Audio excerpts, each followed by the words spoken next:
what I want to do is actually add a new OpenAPI spec, and we'll call this mcp.oas.json. And if I go in here in the route designer, let's add a new route, and this is going to be on a slash MCP. And that will be the endpoint that MCP clients like Cursor or Cloud Desktop or OpenAI or any of these things can actually go and use to start utilizing this API. In the handler, what I want to add is the MCP server right here, which that is actually then going to transform this into an MCP remote server.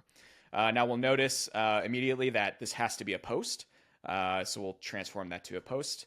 And that's because the transport that kind of underlies all this for the actual protocol has to be post on HTTP. Now we have a few options here. Let's call this John's to-do API MCP server.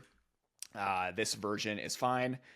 These are things that downstream MCP clients will actually consume to understand what this is, to know, what version of your MCP server this is.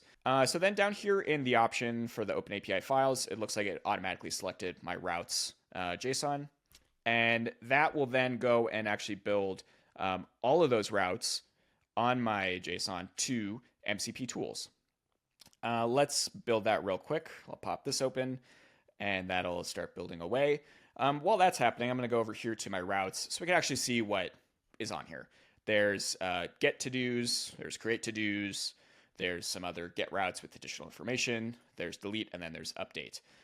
So what my MCP handler is doing is it's taking each of those from this file and transforming those into their own individual MCP tools that then exist on that MCP server, which is then hosted at /MCP.